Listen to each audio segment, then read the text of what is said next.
الرحمن الرحيم، والصلاة والسلام على أشرف المرسلين. إخوتي في الله، معكم أخوكم معاذ، مجموعة تربية الحسون والكناري بشكل احترافي على الفيسبوك. اليوم إن شاء الله ما راح نخبي عليكم والو، راح نوريكم إن شاء الله آخر خطوة للتجهيز بالفيتامينات. درنا تمشينا بالخطوات. درنا الأول شيء النظام الغذائي، حطيته لكم للتزاوج، ودرت لكم النظام تاع الإضاءة. والآن نرجع للأمور التي تصنع الفرق بين المربين.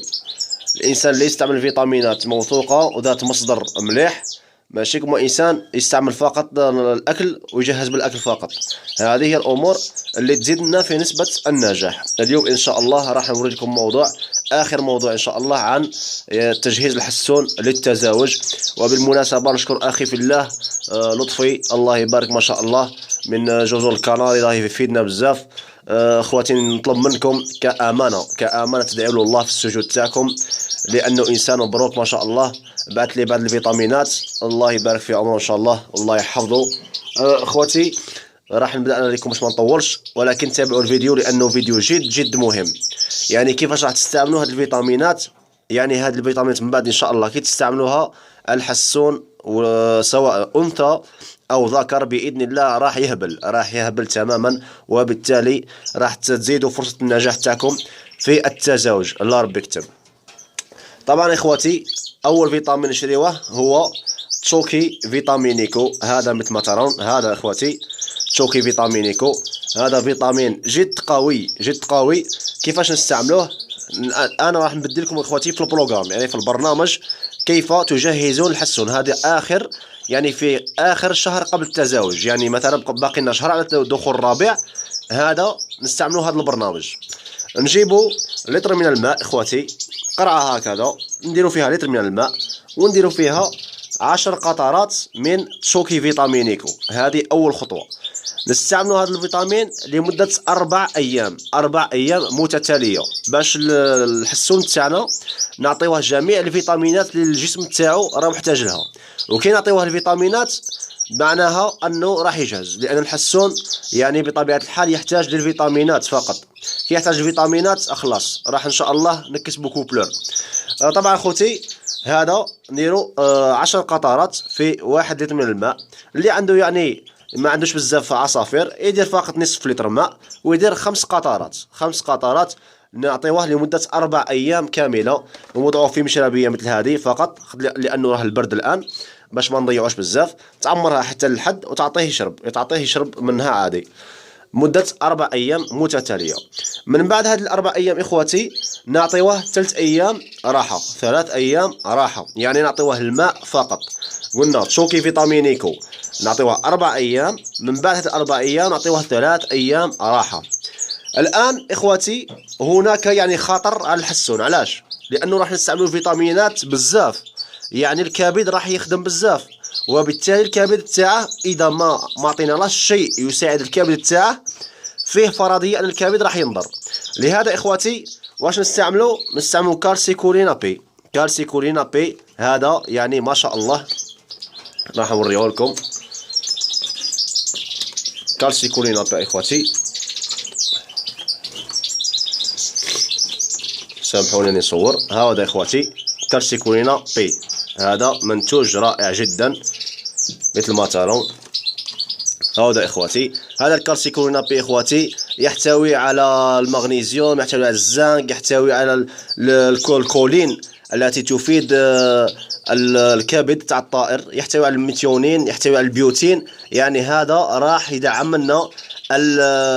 يدعم لنا الكبد تاع الطائر تاعه، ويعطيه دفعه باش الكبد يولي يخدم كما ينبغي. اخواتي هذاك شنو وضعه؟ سهل. تجيب مشربيه تاع 50 مليلتر، دير فيها 20 قطره للطائر، 20 قطره للطائر، وتعطيها له لمده يوم ونصف الى يومين كاقصى حد، مع تجنب تعريضها لاشعه الضوء. اخواتي هذا نعطيوه لمده 4 ايام كامله، 4 ايام كامله، حتى الكبد تاعنا تاع الطائر تاعنا يقبض روحه. اذا اللي ما عندهاش اخواتي هذا الفيتامين تاع الكالسيكولينا بي، يجيب الافيكول اللي راه متوفر الان في الاسواق، ولكن هذا هو افضل فيتامين الخاص بالكبد. هذا يستعمل حتى في حالة الالتهابات، يعني يكون الطائر تاعنا مريض بالكبد تاعو، ولا نستعملوا له هذا جد مفيد، جد مفيد اخواتي. الان اخواتي راح نعاود لكم واش قلنا الاول شيء نوضعوا شوكي فيتامينيكو 4 ايام كامله، من بعد نعطيو 3 ايام راحه، ومن بعد نعطيو لمده 4 ايام هذا الفيتامين تاع كارسيكولينا بي. طبعا اخواتي من بعد كي نكملوا هذا الكارسيكولينا بي نعاود نعطيوه 3 ايام راحه اخرى، 3 ايام راحه. والان نجيو نشريو فيتامينات تاع التجهيز نيشان، يا اما يعني على حسب الاستطاعه تاعكم، يا اما نشريو يعني نيكتون اس مثل ما ترون، ونيكتون او هذه الفيتامينات اخواتي. يعني هذا يكمل هذا يكمل هذه فيتامينات جد قويه يعني ما شاء الله. اللي ما عندهش هذا يستعمل فيرتيفيت كما قلت لكم يعني في فيديوهات سابقه. طبعا اخواتي اليوم نروحوا للنيكتون اس والنيكتون او، كيفاش نستعملوهم يعني لداخل كي نحلوهم فيهم ملعقه لداخل، فيها 1 غرام. هذه نجيبوا قرعه ماء فيها لتر من الماء، نجيبوا 3 غرامات من هنا من نيكتون او نوضعوها في اللتر، و3 غرامات من النيكتون اس، يعني 3 ملاعق، يعني في الاجمال 6 ملاعق نديروها في لتر من الماء، ونقدموا للطائر تاعنا لمده يعني نبقاو نقدموا كل واحد وكيفاش. كان اللي يقدم يعني يومين يوم راحه، وهكذا حتى ان شاء الله توضع عنا الانثى تاعنا اول بيضه. كي توضع لنا اول بيضه راح نحبسوا الفيتامين.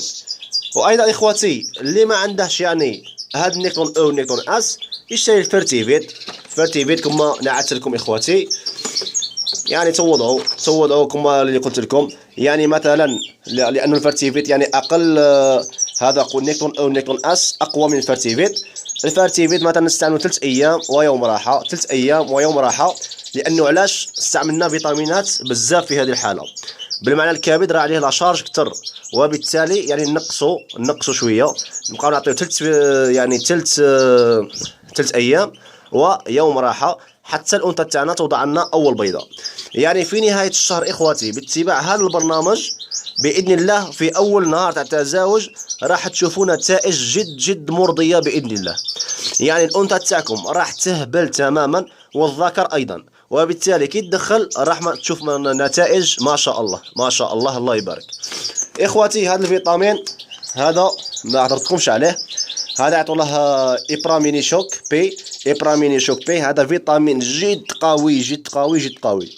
هذا يستعمل حتى يعني الحيوانات الاخرى مثل البقر، مثل الكلاب، مثل هذا يعني الناس اللي عندها الدراهم وتقدر تجيبه من الخارج ولا من اي جهه. هذا يعني في بلاصه شوكي فيتامينيكو، ولكن هذا فيتامين قوي بزاف. كيش نستعملوه اخواتي؟ نرفدوا 1 غرام منه يعني فيه ملعقه داخل، ونضعوها في لتر من الماء. هذا يقدم فقط لمده يوم في الشهر، يوم واحد في الشهر. شوفوا اخواتي لانه قوي بزاف، وكان تعطيه له يومين 3 ايام تفرع على الطائر تاعك. هذا يقدم لمده يوم في الشهر، راح يعوض لك كاع الفيتامينات، كل الفيتامينات التي يعني الحسون تاعك ناقصه فيه، وبالتالي يعني راح الحسون تاعك ولا الكناري تاعك راح يكون قوي. لانه علاش اخواتي حنا معظم المربين للاسف ما يوفروش الفيتامينات اللازمه، وبالتالي ما نحصلوش على كوبلور.